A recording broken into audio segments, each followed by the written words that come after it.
there, Sully here, the retired tanker yanker. Welcome to Three Chords and the Truth. So I always do at this time, I would ask you to hit the subscribe button. Because, hey, it doesn't cost you anything.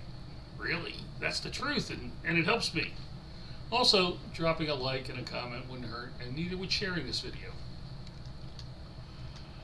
Okay, as I record this video, it's Thanksgiving Day. That may not be when you're seeing it, but that's when I'm recording it. It may not even be when I post it, but that's when I'm recording it. In light of recent developments, I'm not really celebrating the holiday this year. But nonetheless, I hope it's a good one for you. And if you're seeing this afterwards, I hope it was a good one for you. So, on a holiday celebrating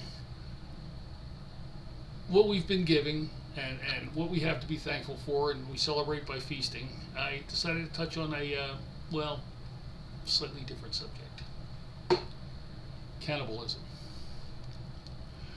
Now, when people think of cannibalism in the Old West, the first thing that comes to mind is the Donner Party. And yeah, that was probably the most known incident of cannibalism in today's sphere of thinking anyway.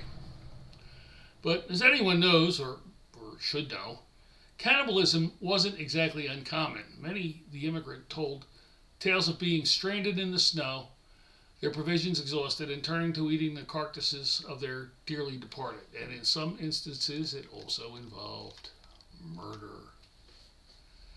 And that's the case with Alferd Packer.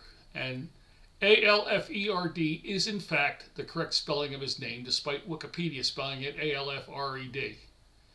But that's not important. Packer was a mountain guide, albeit a poor one. In 1874, he contracted to take 5 men on an expedition to search for gold mines in Colorado. As legend has it, the party came upon an encampment of friendly youths led by Chief Jure, who warned the party of the dangers they were facing. The men were undaunted. That was their lust for gold. It was that strong. And they ignored the chief and went on their way. They only expected the trip to last about 2 weeks anyway, but whilst in the mountains, a blizzard hit, and the party was stranded. Okay, fast forward to the following spring, when Packer emerged from the mountains and encountered Chief Jure again. He said that the men had all perished, and that he survived because he was able to forage in the forest. However, Jure didn't buy it. It seemed like Packer had gained a few pounds.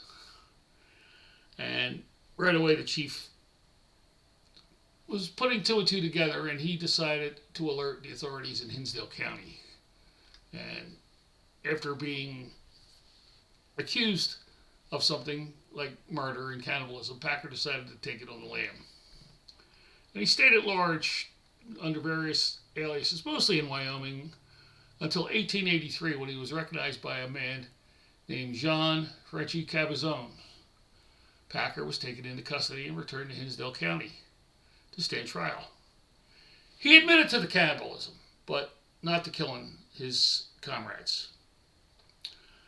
What he didn't know was that in the spring of 1875, the bodies had been found, and the county coroner determined that the men were murdered.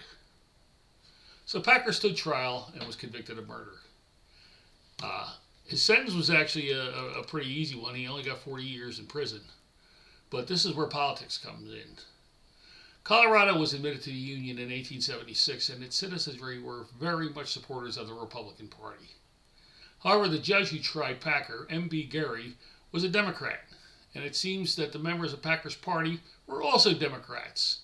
They were probably the majority of Democrats in Hinsdale County at the time. So Packer was convicted, and supposedly this is what M.B. Gary said. "Stand up, you voracious, man-eating son of a bitch, and receive your sentence. When you came to Hinsdale County, there was 7 Democrats, but you ate 5 of them, goddamn you.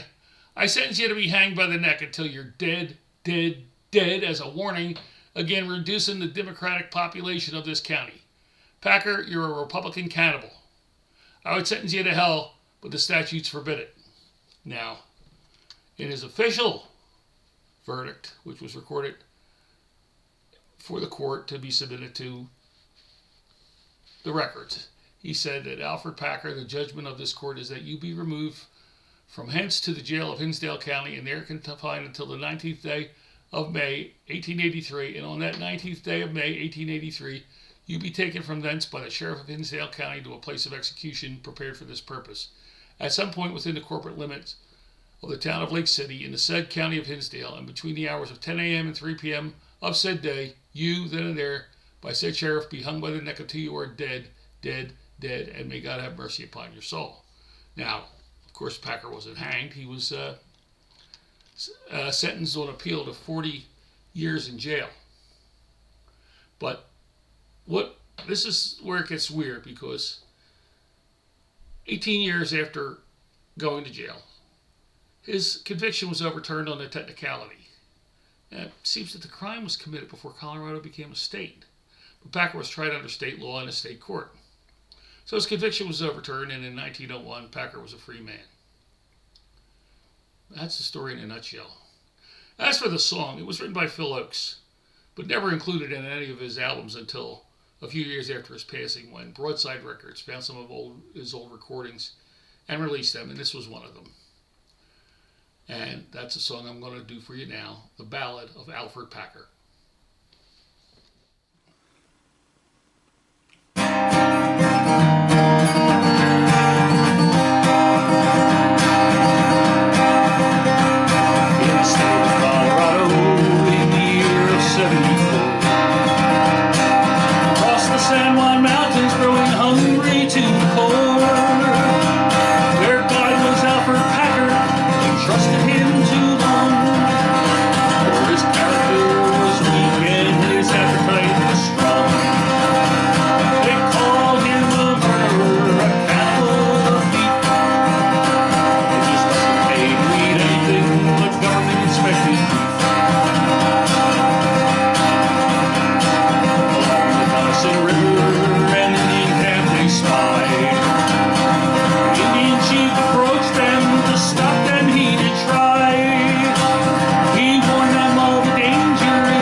Nothing like a song about cannibalism to celebrate Thanksgiving, eh? And how many times can you listen to Alice's Restaurant, right? Well, I hope you like this, and I hope your Turkey Day is a great one, or if this is after that, I hope you had a good one. For me, I'm just going to make some ravioli and hot sausage. What can I say? Well, what I can say is that for Three Chords and the Truth, this is Sully, the retired tank anchor. Safe and happy travels.